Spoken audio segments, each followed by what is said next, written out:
Eh? Sudah belum tiba? Sudah. Bismillahirrahmanirrahim. Astagfirullahaladzim. Assalamualaikum warahmatullahi ta'ala wabarakatuh.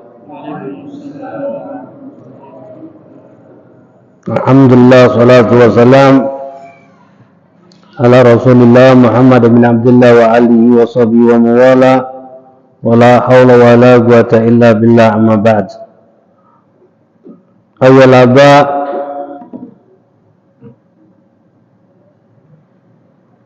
ikhwan mustami'in hadirin rahiman wa rahimakumullah.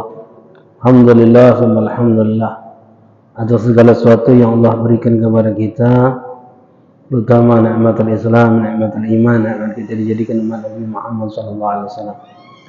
Begitu juga salam serta salam tidak henti-hentinya kita haturkan hadiahkan kepada kita Nabi Muhammad SAW beserta para keluarganya, para sahabatnya, pengikutnya hingga akhir zaman. Melanjutkan di dalam pelajaran kitab Sulamul Taufiq dan syarahnya Margatus Syarah Tasdik, syarah Sulamul Taufiq dalam mazhab Syafi'i dalam akidah Ahlussunnah wal Jamaah, dalam pembahasan tentang masalah dalam ilmu fikihnya syurutus shalah, syarat sahnya salat. Di antara kemarin sudah kita bahas yang merupakan syarat sahnya salat adalah istiqbal qiblah, menghadap arah kiblat. Ya. Dukhul waqt, masuknya waktu salat. Itu terakhir. Islam. Syarat sahnya salat juga adalah Islam. Jadi sebagaimana kemarin sudah kita bahas, di antara syarat sahnya salat adalah menghadap arah kiblat. Bagaimana kita panjang lebar membahas tentang masalah kiblat itu. Yang dimasukkan kiblat di sini adalah Ka'bah. Dengan dada kita untuk menghadap arah kiblat. Nah, ulama berbeda pendapat, ada dua pendapat. Ada yang mengatakan ainul kiblah, ada yang mengatakan jihah. Ada yang mengatakan ain dari Ka'bah, ada yang mengatakan jihah jika kita tidak melihat Ka'bahnya. Seperti posisi kita saat ini di Palembang, kita tidak bisa melihat Ka'bah. Maka ulama ada dua pendapat. Ada yang tetap mengatakan ainul kiblah, don sangkaan kuat, dada kita ini kalau ditarik benang merah menghadap arah kiblat. Don, artinya tidak boleh miring kanan sedikit, tidak boleh miring sedikit, kiri sedikit tidak boleh. Itu pendapat mayoritas. Nah, yang kedua ada pendapat mengatakan jihah, arah. Nah, jadi kalau arah ke sana boleh, ke kanan sedikit boleh, ke kiri sedikit boleh. Nah, pendapat jihah ini kalau kita di rumah, sejadah kan kalau bentang sejadah itu kadang miring kanan dikit, kadang miring kiri sedikit. Nah, kalau menurut pendapat yang pertama, ainul Ka'bah, ain dari Ka'bah, syarat salat sudah? Tidak sah. Tapi kalau menurut pendapat yang kedua yang mengatakan jihah, arah Ka'bah, syarat sah. Jadi kita pahami hukum itu. Jadi yang mengatakan jihah. Jadi kalau seandainya ketemu di masjid, imamnya lurus, makmumnya kanan dikit, atau makmumnya lurus, imamnya kiri dikit, ke kanan dikit, ya boleh pendapat yang mengatakan jihad saja. Nah, yang kanan dikit, kiri sedikit itu mengatakan boleh. Lalu yang kedua adalah dukhul waqt, sudah masuk waktu sholat, panjang lebar kita sudah masuk. Nah, sebelum masuk sholat itu kita sudah harus mengetahui sudah masuk waktu sholat. Jadi kalau seandainya sholat pas di dalam sholat itu baru nak nyari tahu masuk atau belum, walaupun sudah masuk tidak sah sholatnya. Nah, contoh Allahu Akbar, masuk lagi waktu zuhur sudah jam 1. Nah, tidak sah sholat itu. Kenapa? Karena syarat sahnya sholat mengetahui terlebih dahulu. Nah, sudah masuk waktu sholat, yakinan secara yakin atau don, sangkaan itu kuat. Panjang lebar kita bahas sudah. Yaitu jam, azan, kemudian juga ayam yang mujarrab, ayam yang sudah terlatih, dikatakan. Kemudian yang ketiga adalah Islam. Karena sholat itu syaratul ibadah. Islam ini kan merupakan syaratul ibadah. syarat di dalam ibadah badaniyah. Ibadah ini kan dibagi. Ada ibadah badaniyah, ada ibadah qalbiyah, hati, ada ibadah maliyah, harta. Ibadah badan seperti sholat, puasa, itu syaratnya Islam. Ada lagi ibadah qalbiyah, hati, iman, sabar, ridho, itu syaratnya Islam. Syaratul ibadah. Yang ketiga adalah ibadah maliyah, harta. Ini tidak syariatkan Islam. Kafir pun boleh. Orang kafir boleh. Contohnya masalah jika orang kafir memiliki hamba sahaya muslim. Orang kafir memiliki hamba sahaya muslim. Walaupun di zaman kita sekarang ini hamba sahaya sudah tidak ada lagi. Hamba saya tidak ada. Jikalau seandainya ada hamba saya, orang kafir boleh memiliki hamba saya muslim. Dia wajib menafkahi hamba saya tersebut. Dan jika masuk Ramadan, Lebaran, dia wajib mengeluarkan zakat fitrah. Wajib mengeluarkan zakat fitrah. Sedangkan zakat fitrah ini ibadah kan? Tuannya yang mengeluarkan zakat fitrah untuk hamba sayanya tersebut. Sah tak? Sah. Kenapa? Karena ibadah ini ibadah maliyah yang sifatnya harta. Sah ibadah tersebut karena tidak disyaratkan Islam. Berbeda kalau sholat. Sholat ini syaratnya ibadah badaniyah, badan, maka dibutuhkan untuk Islam. Yang kedua tamyiz. Tamyiz ini, tamyiz ini secara bahasa artinya berakal, budak. Kalau definisinya, ulama menjelaskan definisi tamyiz itu, menjelaskan makna tamyiz itu, budak kecil ya'kul wahda wa yushrab wahda wa yustami wahda. Budak kecil yang pacak makan dewek, minum dewek, cebok dewek. Itu tamyiz. Makan dewek, minum dewek, cebok dewek. Ada lagi yang mengatakan mengetahui yamin wa ya'rifu siman, mengetahui kanan dan kirinya, mengetahui baik dan buruk untuk dia. Wa yaf'al khitab wa yurdu jawab, memahami pembicaraan dan mampu untuk menjawab pertanyaan. Itu tamyiz. Artinya budak kecil yang sekitar umur 7 tahunan. Menyatakan berakal budak itu. Tamyiz. Pada umumnya 7 tahun tamyiz umumnya. Walaupun terkadang ada budak kecil sebelum 7 tahun sudah tamyiz, 5 tahun sudah pintar. Ada lagi budak kecil 10 tahun belum tamyiz. Tidak berakal masih. Masalah sakit. Misalnya bahasa kita sakit, sindrom masalah itu tidak tamyiz. Nah, syarat sahnya ibadah ini, sholat ini tamyiz. Jadi kalau belum tamyiz, tidak sah sholatnya. Jadi budak kecil yang umur 5 tahun, 4 tahun, walaupun benar bacaan sholatnya, syarat sholatnya. Tidak sah sholatnya. Kalau dia sholat dalam satu soft kita, mutuskan soft dia. Kalau sholat samping segitu, mutuskan soft dia. Kalau dia belum sunat, injak kaki kita, batal sholat kita. Budak kecil. Kalau injak kaki kita, batal sholat kita. Kalau belum sunat. Kalau sudah sunat, tidak ada masalah. Makanya bagus tuh, anak kecil itu, umur 8 hari sudah dianjurkan untuk sunat 8 hari. Gitu ini 7 tahun kadang-kadang. Sampai besar. Ala kulli hal. Kemudian itu syaratnya tamyiz. Jadi kalau dia tamyiz umur 7 tahun pacak bocok, 8 tahun misalnya pintar, pacak sholat, berhak dia jadi imam. Berhak dia jadi imam. Dan dia boleh jadi makmum. Kalau dia benar dalam sholatnya. Jika sholatnya sah, menyatakan. Becak masalah contohnya, dia jadi imam ibunya, masalah. Sholat berjamaah dengan ibunya di rumah. Sah sholatnya. Asal benar bacanya segala macam. Bahkan dia boleh jadikan imam, bahkan dia boleh jadikan makmum. Itu tamyiz syaratnya. Dan syarat tamyiz inilah di mana orang tua punya kewajiban. Orang tua punya kewajiban untuk memerintahkan anak itu untuk sholat. Ketika anak itu tamyiz umur 7 tahun ke bocok. Jadi ketika anak itu umur 7 tahun ke bocok, wajiban orang tua memerintahkan anak itu sholat. Anaknya wajib belum sholat? Wajib belum anaknya? Umur 10 tahun wajib tak sholat anak? Anak-anak umur 9 tahun, 7 tahun, 8 tahun, 10 tahun, 11, 12. Wajib tak sholat?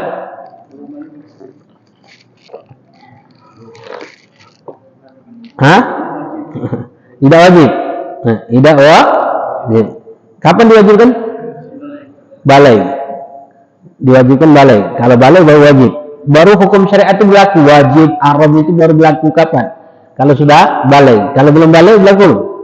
Belum. Tapi berlaku ini bagi anaknya, bagi orang tuanya, walinya.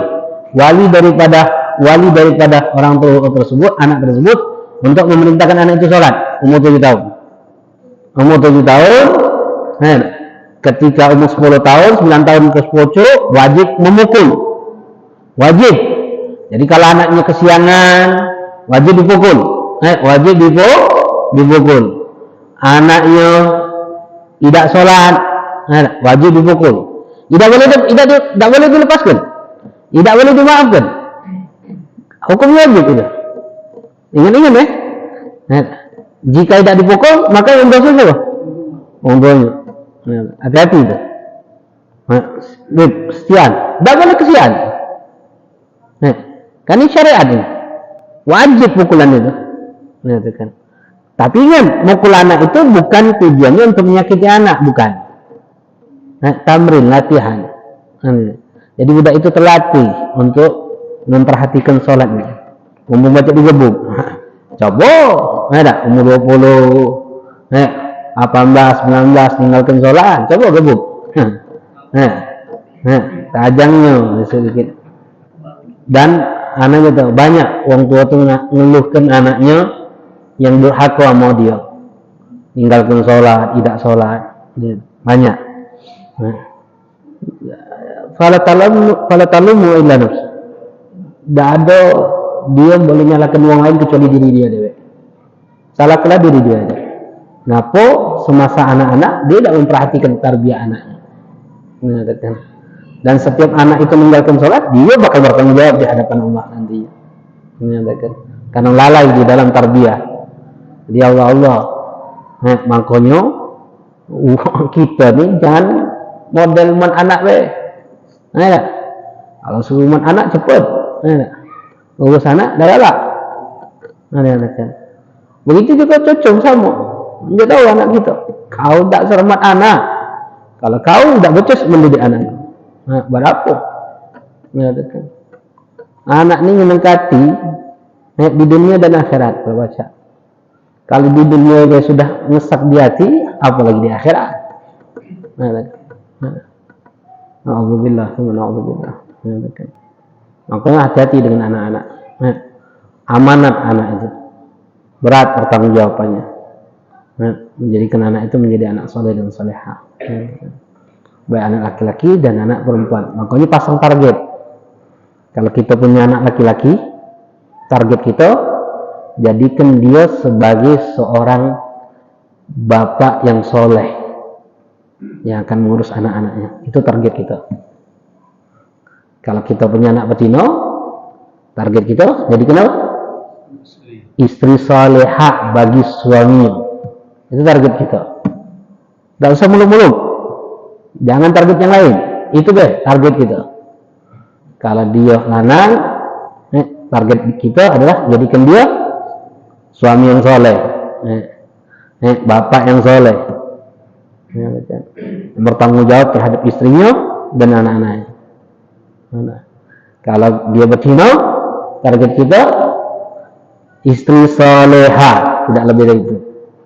Kalau masalah rezeki dia, Allah yang jamin. Tidak usah takut. Allah yang menjamin. Ini takut. Jadi kesolehan itu target utama. Sisanya bonus. Sisanya bonus. Kalau nak jadikan dokter, jadikan dokter.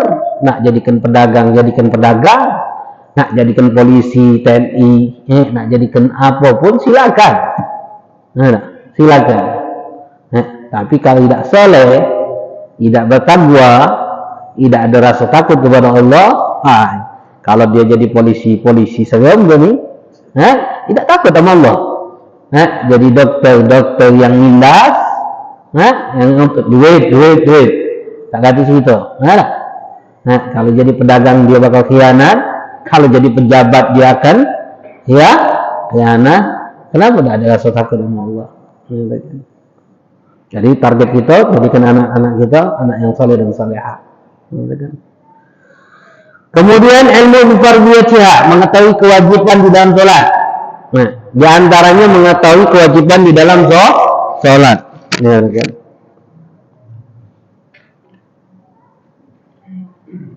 Mengetahui kewajiban dalam sholat, kewajiban. Ya.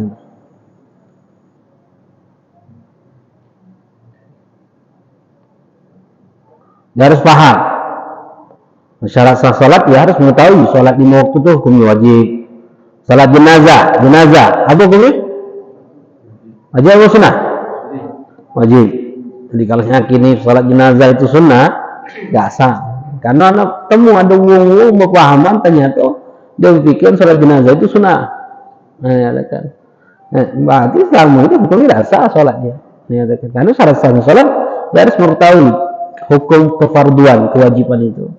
Yang namanya wajib itu mengitabu fa'ilu imtithalan wa li'agum ma'isyatillahi ta'ala tarikahu. Dikatakan oleh ulama, ma wa'ada Allah, janji Allah. Yang melakukannya karena perintah Allah dapatkan ganjaran pahala, yang meninggalkan akan mendapatkan azab. Itu wajib. Begitu juga haram, janji Allah. Yang melakukannya azab, yang meninggalkan karena Allah dapat ganjaran pahala sisi Allah. Kemudian wala ya'tabida fardhan min fardhi sunnah. Wala ya'tabida fardhan min fardhiha sunnah. Jangan sampai berkeyakinan yang wajib-wajib di dalam salat itu sunnah. Jangan sampai berkeyakinan yang wajib-wajib dalam salat itu sunnah. Jika dia berkeyakinan yang wajib itu sunnah, hukumnya tidak sah. Contoh.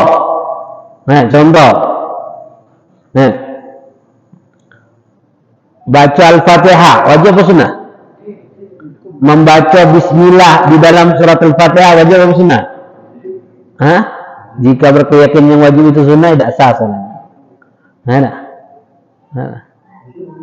Membaca Fatihah bagi makmum wajib apa sunnah? Jika dia berkeyakinan bahwasanya baca Fatihah bagi makmum itu tidak wajib, jangan sampai berkeyakinan yang wajib itu sunnah. Dia harus paham, makanya paham mana yang wajib, mana yang sunnah dalam sholat ini. Jika tidak memahami hal tersebut, hukumnya tidak sah nanti sholat.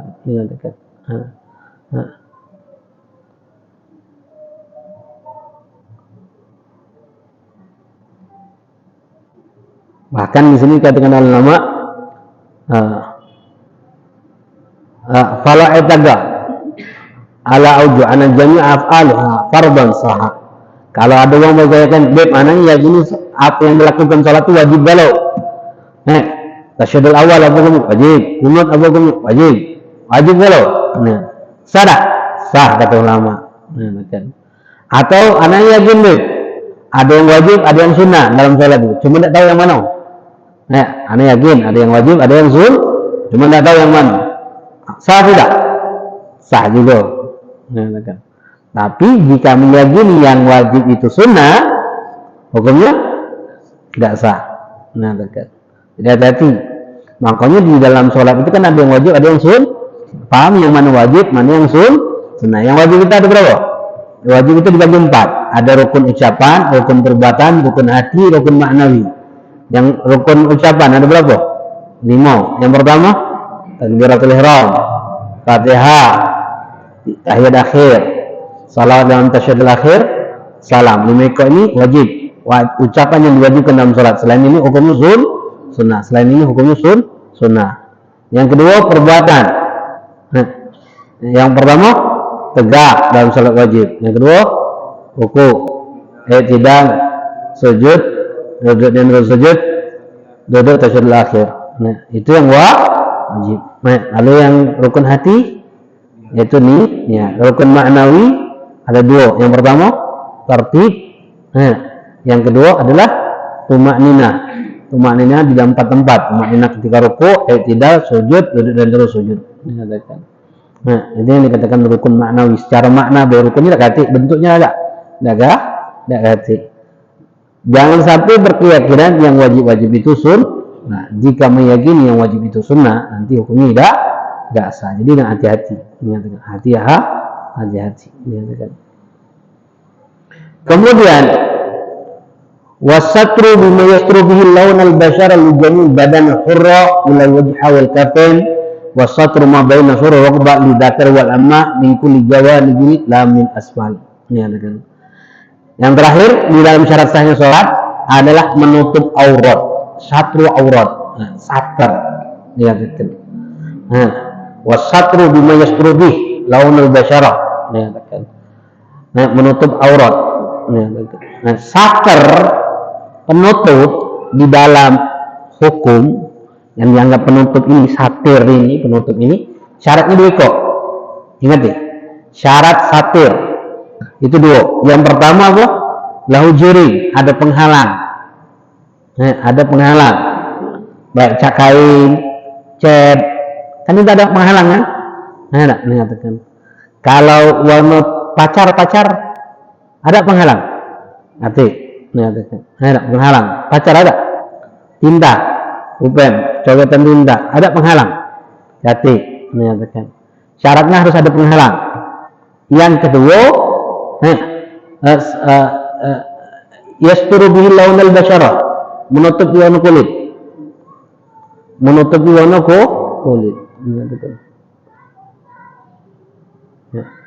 dia itu la ya'rifu bayaduha min nahwi sawadiha fil majlis takhattub. Menutup warna kulit itu sekiranya apa?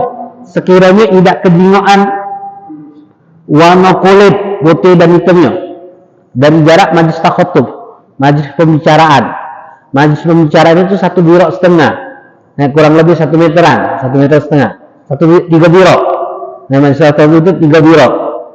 Kurang lebih 45 cm kali 3. Halo? 135. Kurang lebih 1,5 meter. Di mana? Warna kulit dengan mata biasa. Kejingan warna kulit. Misalnya bolong sayapnya. Yang ngalak ngokok. Yang ngalak ngokok. Bolong enggak sayapnya? Bolong enggak? Kita pakai buat salat. Bolong tersebut. Jika dingoan warna kulit dari majlis kurang lebih 1,5 meter, di mana warna kulit? Dengan mata biasa, bukan yang ngabung. Bukan mata spumen, bukan. Yang biasa nyingok. Di mana warna kulit? Kalau kejingan warna kulit tidak sah dipakai salat. Walaupun tidak kejingan, bukan di belakang bolongnya, walaupun jika bolongnya sampai batasan pusat sampai lutut, tidak sah dibawa salat. Saya itu. Ingat itu. Jadi kalau sayapnya sudah bolong, sudah jadi kelapelan, tidak sudah pakai kecuali bolongnya itu di bawah lutut, bawah, itu tidak apa-apa, atau di pucuk pusat, tidak apa. Tapi kalau bolongnya bagian pusat sampai lutut, walaupun di belakang, samping tidak kedingoan, maka batal, tidak sah kita bawa sholat. Paham? Itu nak hati-hati. Syarat satir itu 2. Yang pertama ada penghalang. Yang kedua menutupi warna kulit. Menutupi warna kulit. Syarat satir menyatakan menutupi warna kulit. Menyatakan. Jikalau seandainya ada sholat telanjang, lanang, di banyu suwisi, banyu butek, sedado, menyatakan. Banyu butek. Dia sholat. Syarat sholatnya sah sholatnya. Kenapa sah? Karena sudah ada satir. Syarat satir itu sudah ada. Yang pertama apa? Ada penghalang banyu tadi. Yang kedua menutupi warna kulit. Jadi syarat satir itu apapun satir itu. Apapun. Penutup itu apapun. Godong pisang, lompong, masalah. Apa jika nutup warna kulit, ada penghalang dan nutup warna kulit, itu dianggap satir. Yang kedua, satu aurat, menutup aurat. Aurat ini dalam definisi penjelasan fikih itu ada 2. Ada aurat di dalam sholat, ada aurat di dalam bab nikah atau di luar sholat. Aurat di dalam sholat definisinya mayajibu syatru, sesuatu yang wajib ditutup. Arti wajib ditutup, jika terbuka kelihatan atau tidak kelihatan maka batal sholatnya. Itu aurat di dalam sholat. Jadi aurat dalam sholat itu sesuatu yang wajib ditutup. Jika terbuka kelihatan atau tidak kelihatan batal sholatnya. Batal sholatnya. Jadi kelihatan tidak kelihatan batal sholat. Itu aurat di dalam sholat. Berbeda kalau di luar sholat. Kalau di luar sholat, mayajibu syatru wa yahrum nadru, suatu yang wajib ditutup dan diharamkan untuk dilihat. Selagi tertutup dan tidak terlihat, dia sudah dianggap menutup aurat. Kenapa? Tidak wajib ditutup dan diharamkan dilihat. Nah, jadi kalau seandainya di kamar mandi, di antara kita tidak tutup pintunya, tidak tutupnya, buka punya, tapi di sebelah sana di ujung, kencing kencing. Kalau kita jingok, kalau anak jingok pacak jingan, yang lain jingok dapat jingan. Cuma anak tidak jingok, kita tidak pacak jingok. Dia gadil hajat, berdosa tak dia? Berdosa tak? Tidak. Kenapa tidak berdosa? Selagi tertutup dan tidak kelihatan, dia sudah dianggap menutup aurat. Sudah. Kalau anak jingok berdosa. Siapa yang berdosa? Dua-duanya. Anak haram berdosa. Kenapa? Anak melihat aurat, dia berdosa juga. Kenapa? Karena dia tidak nutup. Paham? Itu kalau di luar sholat. Tapi kalau di dalam sholat, aurat itu suatu yang wajib ditutup. Artinya, jika terbuka kelihatan atau tidak kelihatan, batal sholatnya. Tidak kejiwaan, walaupun tidak kejiwaan, jika terbuka batal sholatnya. Makanya katakan kalau bolong di belakang, mengatakan bolong kecil, saya tadi, bekas api rokok, di belakang tidak kejiwaan, mengatakan, apa pun lagi, batal sholatnya. Kan tidak kejiwaan, karena definisi aurat dalam sholat itu sesuatu yang wajib ditutup. Jika terbuka kelihatan tidak kelihatan batal. Paham? Lalu yang ketiga, jadi satr itu sudah kita jelaskan, aurat yang kita bedakan antara aurat dalam sholat dan luar sholat beda. Kemudian yang ketiga, batasan aurat itu beda. Kalau di dalam sholat, dari pojok dan dari samping bagi laki-laki, jika terbuka auratnya dari atas atau dari samping, batal auratnya bagi laki-laki. Jika terbuka dari atas dan samping, batal. Kalau terbuka dari bawah, tidak. Jadi kalau sholat gerang itu dia apa? Tidak gerang.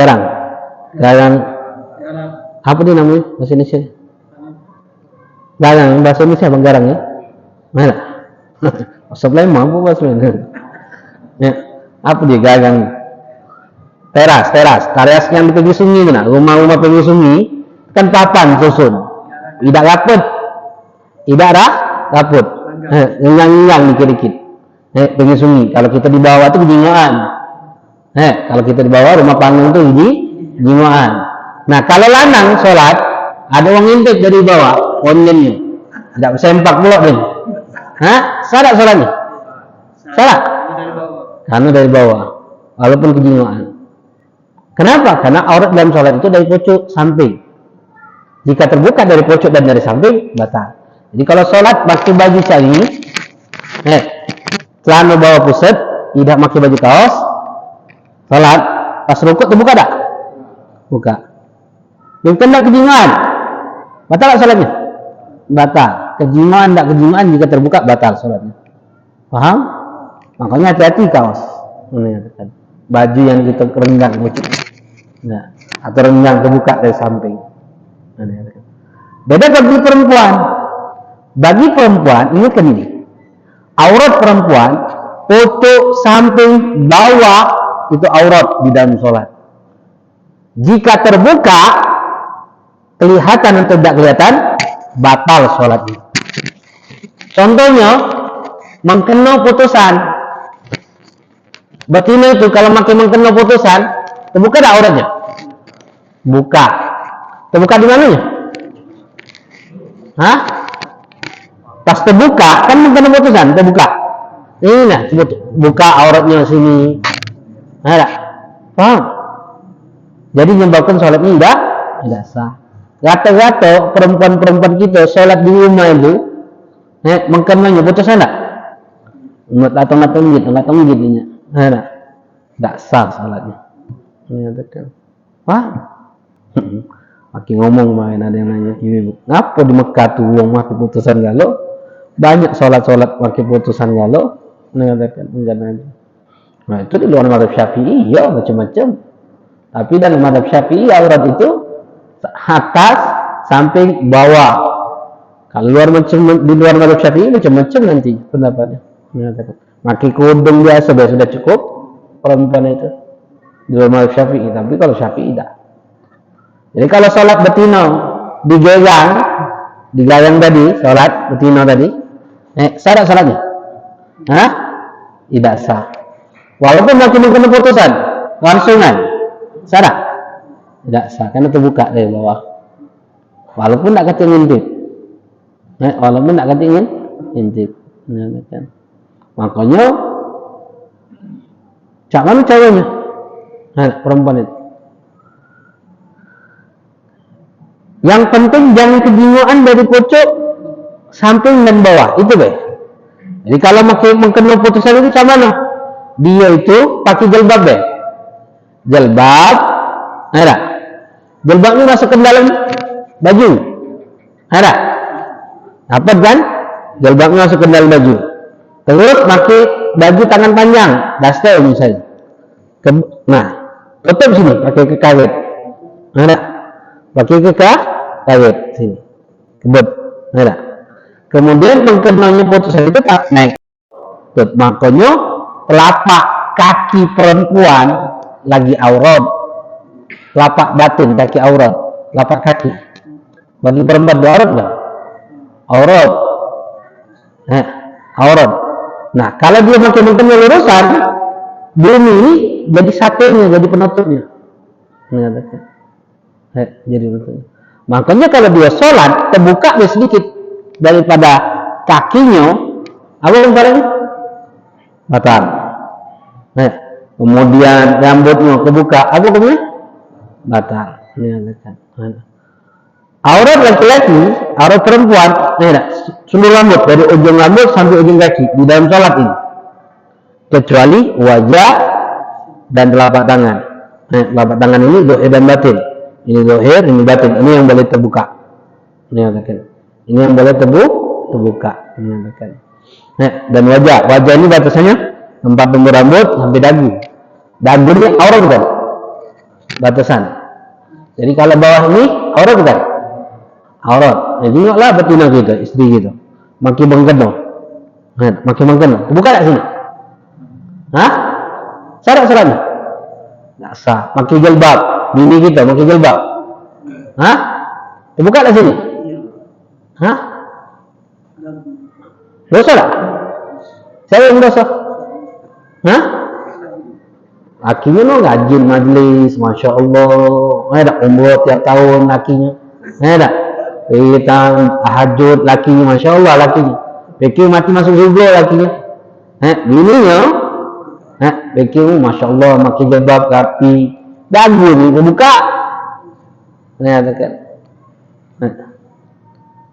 Bapaknya no rajin masuk masjid 5 waktu, sholat di masjid, pimpin tahlil, anak gadisnya terbuka, fikir mati masuk surga, itu, tidak, ikhwan, tidak, kita bertanggung jawab, bini kita, putri kita, dagu makin terbuka, ini haram, ikhwan, berdosa kita. Jangan pikir kita bakal mati masuk surga. Sarung, dan atas tidak dilapi rokok, akhirnya biasa kena tidak dilapi rokok. rasakan. Nah sekali-sekali tidak lapi rokok. Bawa api rokok itu, bawa api neraka. Masya Allah. Saya tak masuk surga. Saya masuk surga ni bukan lemah, tak? Kita benar, bini kita tak benar. Kita benar, bini kita benar, anak kita tak benar. Kita benar, bini kita benar, anak kita benar, dulu kita tidak benar. Kita benar, bini benar, anak benar, dulu benar, ibu kita tak benar. Ponakan kita tak benar. Kan jelas, ku anfusakum wa ahlikum nara. Jaga diri kalian dan keluarga. Ini paketan. Bukan dewek-dewekan. Jadi kalau kita pacet nyaga diri kita dan pacet nyaga keluarga kita, jangan pikir kita bakal selamat. Jadi memang harus kita dan keluarga itu harus kita jaga memang. Makanya kita jadi lanang ini harus tegas. Mana yang boleh, yang tidak. Yang haram, yang tidak, sampaikan. Tegas, jangan pelin-pelan. Karena surga ini saya nak masuk, yang pelin-pelan, aku. Beb masih kecil juga, Beb. Masih SMP juga. SMP besar. Katakan. Beb, macam tidak lucu ni kayaknya, Beb, kalau tutup ni. Ada ibu-ibu tu nak nutup ini apa? Cak lucu kan akhirnya jadi. Masya Allah. Masih peduli dengan omongan wong. Tidak peduli dengan apa kata syariat. Itu yang terjadi dengan bini-bini kita, dengan anak gadis kita. Perhatikan. Allah masalah aurat ini jangan dianggap remeh. Kemudian bagi laki-laki wasatru ma baina surukbah lidakar wa amah min kulli jawanib lam yunasbah. Sedangkan laki-laki khusus sampai lutut.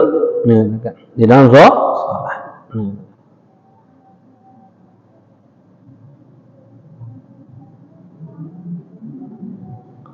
Itu di dalam salat. Lah napa khusus sampai lutut? Wong salat pakai celana jojon, tidak berbaju, tidak berkopiah. Orang solat, kita nak jojon mana jojonnya? Tidak berbaju, tidak berkopiah, solat. Sah tak solat? Sah solat. Kalau dalam hukum fikih, sah tak solat? Sah, baik, tak masalah. Kalau fikihnya, kalau tasawufnya, pengajar, ada Allah aja itu. Tapi kalau fikihnya, sah tak sah? Sah. Tapi kalau bab tasawufnya, su'ul adab, kurang ajar yang saya itu.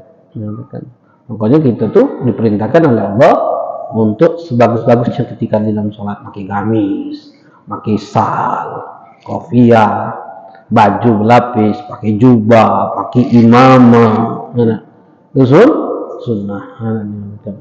Yang 40 tahun pakailah tongkat, pakailah tongkat. Yang 40, nanti belum.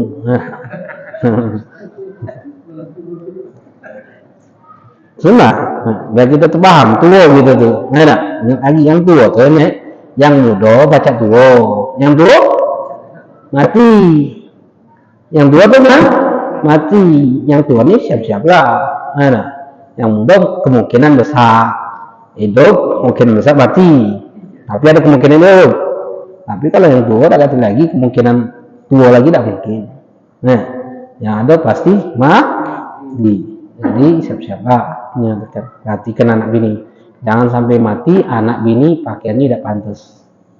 Anak bini buka aurat. Apa kata Rasulullah? La'anallahu nadir wa mundur ilaih. Allah melaknat orang yang melihat aurat dan yang mempertontonkan aurat. Dilaknat oleh Allah. Siapa yang dilaknat? Bini kita, anak gadis kita, dulu kita, ibu kita dilaknat. Ketika dilaknat, yang bertanggung jawab siapa? Bapaknya, lakinya, dulu lanangnya, anak lanangnya. Jadi hati-hati. Masalah aurat ini Allah memang. Kita di negara yang memang agak menganggap lumrah di dalam membuka aurat. Tapi hukum syariat sama, hukum membuka Allah itu sama. Nak kita di Indonesia, nak di Mekah, nak di mana pun, di hadapan Allah sama tak? Sama, mengatakan. Tidak di Indonesia, oh tidak apa-apa buka jilbab. Oh tidak apa-apa, masih SMA juga. Oh tidak apa-apa masih muda. Tidak apa-apa sudah tua juga. Tidak ada pertanggungjawaban. Mati ada pertanggungjawaban. Jadi hati-hati. Wallahu a'lam. Ada yang tanya? Kalau kita tahu kita prihatin dia masuk juga gimana? Siapa ini? Menurut kita Ada kita. Kalau ibu makanya ini pelajaran bagi kita. Kalau kita punya anak lanang di antara anak-anak betina, anak lanang itu ditekeni. Kau harus jago dulu kau. Kau harus jago dulu kau. Anak-anak, baik itu adiknya atau kakaknya. Anak betina tekeni. Kau harus nurut dengan dulu lanang kau. Karena dia bertanggung jawab atas kau. Itu penting. Ini tarbiyah, pendidikan. Jadi si dulu itu akan selalu mengusir anak-anak dulu yang betina. Mengatakan latihan itu. Kami wajar. Dulu kita tidak menurut sama kita. Kenapa? Tarbiyah orang tua kita tidak memerintahkan dia untuk menurut sama kita. Mengatakan. Yang bertanggung jawab orang tua kita. Yang jelas. Pasti bertanggung jawab. Akan bertanggung jawab. Kalau sudah besar itu, siapa nak? Itu tadi yang katakan. Kalau dia sudah besar, mengajar dia. Makanya ada tarbiyah dari umur 7 tahun. Umur 7 tahun itu wajib sholat. Bukan hanya sholat, seluruh syariat yang diwajibkan atas dia. Pakai yang betina, pakai jilbab. Yang lanang, tidak boleh memakai celana pendek. Umur 7 tahun, apa boleh memakai celana pendek?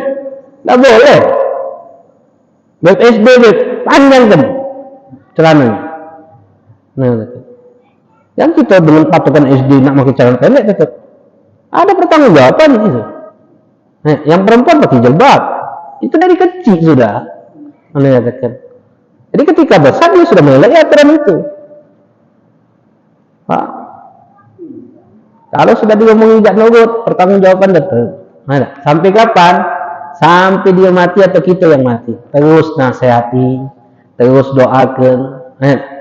Apalagi nasihat ini menjadi duit dulu. Ada sini. Benar-benar jilbab. Belikan jilbab mahal-mahal. Oh senang deh pakai jilbab api-api. Jangan nguap kamu. Benar-benar dikit jilbab. Jadi duit tidak. Meli tidak nguap gitu. Nanti itu. Allah kelihatan. Ada ini. Nanti. Wallahu a'lam. Bismillahirrahmanirrahim. Alhamdulillah rabbil alamin. Allahumma shalli wa sallim ala sayyidina Muhammad Allahumma salli ala nabiyina Muhammad sallallahu alaihi Muhammad kadal muqarrabin. Allahumma qadimna bi'ilmi zainab bihamdi akramna bitaqwa wa jamilna bil afiyah arhamar rahimin. Wa sallallahu ala sayyidina Muhammadin nabiyyi wa ala alihi wasallam. Alhamdulillah rabbil alamin. Subhanakallahumma wa bihamdika asyhadu an la ilaha illa anta astaghfiruka wa atubu ilaik. Assalamualaikum warahmatullahi wabarakatuh.